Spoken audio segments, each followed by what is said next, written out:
All right, hey there. Today we're going to talk a little bit about the option setup. This seems to be one of the more complex pieces of setting up your menu, so we want to kind of go through what your choices are and how you can set up options. Options are actually what's going to show up when a customer clicks on the plus button to add that item to their cart. If you don't have any options set up, they'll just be asked to add a comment and they can add that to the order. But of course, for some of our items, we're going to want to make sure that we have choices, things like sides, toppings, those flavors, that type of thing. So, under the options tab, when we've got a menu item set up, we have a few different ways we can do this. First of all, we can choose one of the other options that we've already set up for our location, and we can just add that directly to this new item. So once you've set up what we call an option set, that option set can be applied to any item on your menu. So you only have to set it up one time, and then it can be applied every time. In this case, we're going to set up a new option set. I'm going to show you the way each different one shows up. So this is going to be my radio options, because I want to show you how the options work. So I'm going to give it a name. I'm going to select my location. And in this case, I'm going to leave it as a radio display type. And a radio display type is an option where the customer can choose one and only one option, and all of the options will be displayed to the customer so they can check them on that box. So here, now I want to add some options to my option set, so I need to add option values. I'm going to click the plus sign. I'm going to call it option number 1. This is going to be a free option, so they do not have to pay anything extra for it. And I'm going to add an option number 2. I'm going to make that the same. So think of this as, sides that a customer can choose with their, in this case, I've got it under my burger bar, but, it could be the sides you want. So French fries or onion rings, or you can also upgrade to a Caesar salad, for example. In this case, I'm going to make the upgrade price $1.50, and I'm going to save my option set. Once I've saved that option set, you'll be able to see it shows up now in this option drop-down. And so I'm going to choose radio options, and I'm going to add it to my menu. Now if I save that menu item, when I go across to the customer menu, I'm going to be able to see that when I click to go add this item, that the radio options are there, and I can go ahead and add the order. Now one of the things you may notice is I can actually just click add to order, and it didn't actually require me to add any options in order to do that. In the case of a side, that's not the behavior we want. We actually want that to be a required choice from the customer. So once it's added to an item, on each menu item, you can set some specific details for it. So if I click on those radio options, now I can say, actually, I need the customer to choose that. That is a required option. They have to choose that.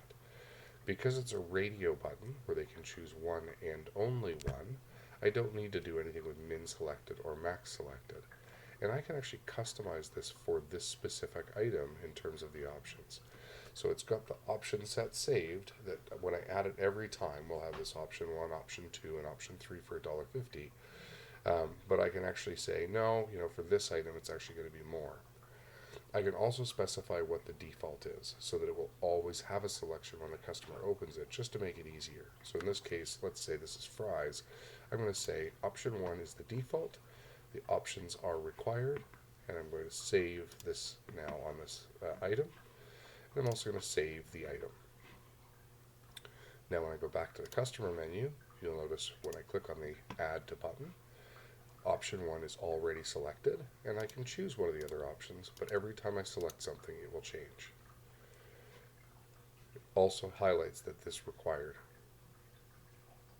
So that's a radio option with a required setting and a default.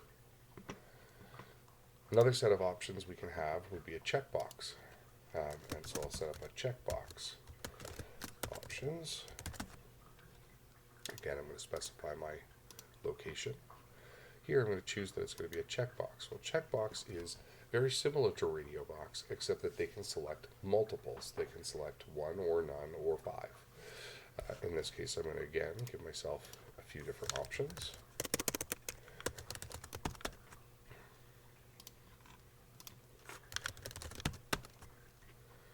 Now Now this could be used in a number of different ways. If there are, things that you want to promote along with an item. So for example, some additional add-on item, an appetizer that you think they might like.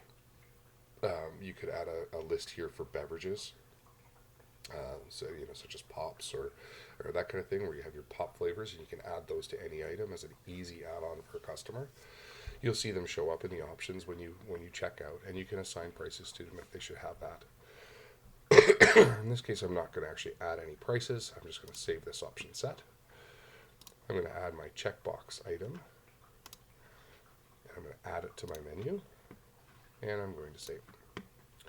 There's a fair bit of flexibility I can use with the checkbox options. So first, let's just have a look at what it looks like. So you'll see here I've got checkbox items, and I can select one or more of them, which is different than the radio buttons, which automatically chooses only one. And I can also do similar things here in terms of making it required or not required. This is where the min selected and max selected starts to become very important. So for example, if I'm selling pizza, and my pizza is allowed to have 2 free items, then I can set up a free items drop down or option set. I can say you're required to choose something here, and I need you to choose at least one, or I can choose a maximum. So there's, think about the various permutations here. I can say you are required to choose a minimum of 2, or I can actually just say, you know what, on the free 2 items, you could order just a cheese pizza. So I'm going to make it a required of disabled. You can go on without it, but I'm only allowing you to choose 2 options. So let's try that option here and take a look at how that works. So I'll save that. You'll notice here you can very easily say see what's required and what's not from a required standpoint. I'll save my new item, and I'll open up my option setup test. And here you can see it actually tells the customer they can choose between 0 and 2.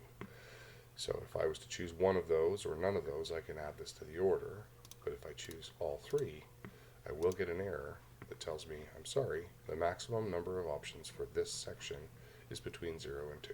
If I take one of those off, now I can go ahead and add that, and it will wind up in my cart. You can see how it will show up here with the options listed below it, so that you can see clearly on your menu when you receive your order what came with that.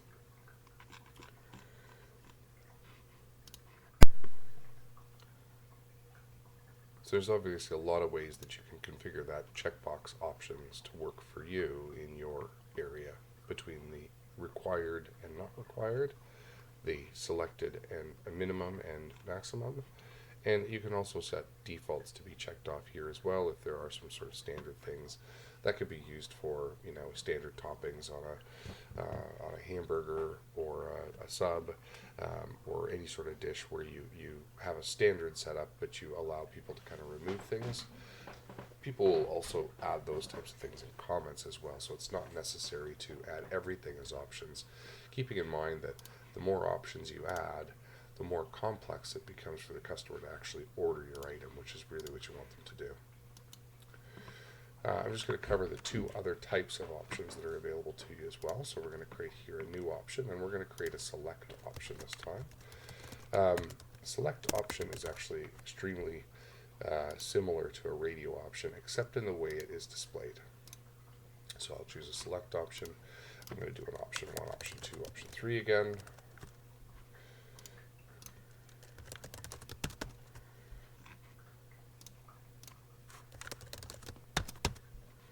And I'll just save and save. So what you'll see here is in my option, I forgot to add that to my item. 1 second here, sorry. Let's add that select option to my menu, and now I'll save it. And now you'll see when I click on adding my option setups, I now have a new select option, and the select option is basically the same as the radio options, where I can select one and only one, or I can select none. If I was to set a default or a required, it would automatically have that option selected. So it's really just a different way to display these radio options. So if there's something that is an add-on and you'd rather have it show this way, it's your choice between radio options and select option. I will say customers seem to have become more accustomed to radio options when they're looking at menus. Most of the other apps work that way, but there may be some specific reasons why a select option works well for you, so I wanted to make sure you saw how that looked. The last one I'm going to show you is our quantity option. And the quantity option allows the customer to choose additional multiples of things. So it's not just do I want this or not, but I can actually select how many of this that I want to add. This could have a number of uses. One use, for example, that I have seen is on a wing special, where you've got a base number of wings that are available to order. Let's say I'm running a dollar a wing special, but I've got a minimum of 10 to order. In that case, you'd set your base item price to be $10, which includes 10 wings, and then I can have just one quantity option that says additional wings. And I can have a price of $1, and the customer can choose as many as they would like. In this case, I'll just put in option 1, option 2, option 3, just to show you the same way. I'm going to save that. I'm going to remember to add my quantity option list to my menu. You see it shows up here. Now we'll go ahead and save that. And you will see now when I pop this up that instead of just having options to check, the customer can choose how many of each item they would like to have. And again, we've got options here in terms of making it required, putting maximums. If they can choose, up to 2 toppings, and you want to allow them to choose 1, 2, or 3, you could do those kinds of things as well with this. Like I said, the other option would be something where you've got, sort of a base of 10, and you can add as many as you'd like. You can add the quantity option here as well. And I can show you again. So if I go into the quantity options, I can set a maximum of 3, for example, and I'll set it to 0. Again, when I save this and I go back over to the customer side, now it'll actually tell me I can choose between 0 and 3. If the customer was to put 7 in here, it is going to tell me that they cannot add any more than that. Keep in mind the maximum here is actually a combination of all of them. So probably more likely you'll use these numbers or quantity-based options for things like the wing example I gave you, or things where you do have potentially some limits, but just making sure there's only going to be able to choose 3 between them. So if I was to choose say 2 here and 2 here, I should also get an error where you'll see the quantity option has between 0 and 3. So use these carefully. They're very powerful, but they can also create some confusion on the customer side, because they're looking at it saying, well, I've only chosen 2, so why can't I have that? They may not do the math in their head. So that's really what it looks like to choose options. Big keys: always remember to decide on each menu item whether you want those to be required or not required. Make a smart choice between your radio options, checkbox options, select options, and quantity options. And then also be careful when you're choosing things like minimums, maximums, and the required settings. And think about choosing default options when you've got things, especially in radio buttons, that are required, where you want a customer to choose a side. You really want to make it as easy as possible for the customer to order from you. Great, thanks. Hope this has been helpful.